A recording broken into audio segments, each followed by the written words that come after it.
The World Apostolate of Fatima is a public international association of the faithful approved by the Holy See, which has a general purpose of the promotion of the authentic teaching of the Catholic Church, strict adherence to the tenets of the Gospel, personal sanctification of the members through the message of Fatima, and the promotion of the common good by spreading the same message. It seeks to make known and live the salvific message of Our Lady of Fatima. It was founded in St. Mary Parish, Plainfield, New Jersey, USA, as the Blue Army in 1947 by Monsignor Harold Colgan with the help of Mr. John M. Hafford.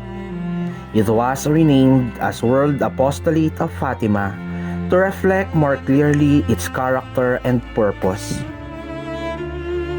Our Lady of Fatima asked for prayers and penance in reparation for sins and for the conversion of sinners, leading to amendment of life. She asked for a more genuine devotion to the Eucharist, the Rosary, and for the consecration to her Immaculate Heart. This message of the Blessed Virgin Mary inspired Mr. Francisco F. Rosario of Manaoag, Pangasinan, a Catholic lay promoter and Marian devotee, to found the apostolate and promote the message of Fatima to the parishioners of St. Thomas Aquinas Parish in Mangaldan, Diocese of Lingayen, Dagupan. Mr. Rosario received written articles and magazines of the Blue Army from New Jersey through the Spanish Dominican priest of Our Lady of Manaoag Parish, Father Chodulo Cahigal. The parishioners of Mangaldan, Pangasinan are devoted to the Blessed Virgin Mary. Since 1948, the month of May, devotion to Our Lady of the Rosary of Fatima had been part of their liturgical activities under the administration of the parish priest, Father Jose V. Ferrer. On July 2, 1958, Mr. Rosario formally introduced the Blue Army in Mangaldan through an orientation and signing of the Blue Army Pledge. Mrs. Filomena F. de Guzman, a member of Catholic Marian organizations, was one of those who signed the pledge. On May 13, 1960, the first Blue Army cell or chapter in the Philippines was organized by Mr. Rosario at the parish in Mangaldan with Mrs. de Guzman as the president. Thus, the Blue Army, the World Apostolate of Fatima, was born in northern Luzon and in the Philippines. On June 2, 1962, Bishop Mariano A. Madriaga recognized the association in the Diocese of Lingayen, Dagupan with Mr. Rosario as the diocesan president. With this privilege, the Catholic faithful of the diocese, especially from the neighboring towns, opened their doors and hearts and joined efforts to establish Blue Army parish cells and diocesan Blue Army cell.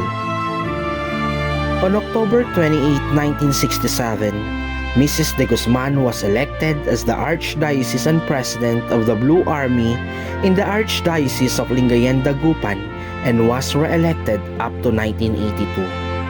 This is the first Archdiocesan division in the Philippines. The first Blue Army chapter outside Luzon was established in Cebu on August 16, 1980 through the efforts of the Cebu Carmelite Sisters and Father Ramon Alfredo, a Third Order Carmelite. These served as the spearhead of the Blue Army in the Visayas and Mindanao. On April 23 and 24, 1983, the National Organization of the Blue Army of the Philippines was formed during the first National Convention in Dagupan City, and Mrs. de Guzman was elected as the National President, while Archbishop Federico G. Limon was the National Spiritual Director. Mrs. de Guzman was re-elected in 1987 at the Second National Convention, which was also held in Dagupan City. In 1986, the Blue Army in the Philippines became officially known as the World Apostolate of Fatima in accordance with the suggestion of the Pontifical Council of the Laity in Rome to change the official name of the apostolate. 3 years after, the national center of the organization was transferred from Mangaldan to the National Shrine of Our Lady of Fatima in Valenzuela City as agreed during the National Convention in Cebu City. The apostolate adopted a new constitution during the National Convention held in Cagayan de Oro City from May 27 to 13, 1993. It instituted structural streamlining of the organization. During the same year, on August 26 to 29, the first Youth Apostolate of Fatima Convention was held in Cebu City, which saw the birth of the Youth Apostolate of Fatima of the Philippines. February 20, 1994, the National Center of the organization was formally opened at the National Shrine of Our Lady of Fatima. And on October 13, 1995, the burial of the signed WAF pledges in the country was held at the repository on the ground floor of the National Shrine. The Philippines was the first country to be permitted by the International Secretariat of the WAF to hold the burial of pledges outside Portugal. The Children Apostolate of Fatima of the Philippines was established as the second affiliate organization of the WAF Philippines through a resolution approved during the National Convention of the organization on May 27, 1995 in Palo, Leyte. The apostolate was accepted as a member of the Council of the Laity of the Philippines or Sangguniang Laiko ng Pilipinas on July 7, 1995.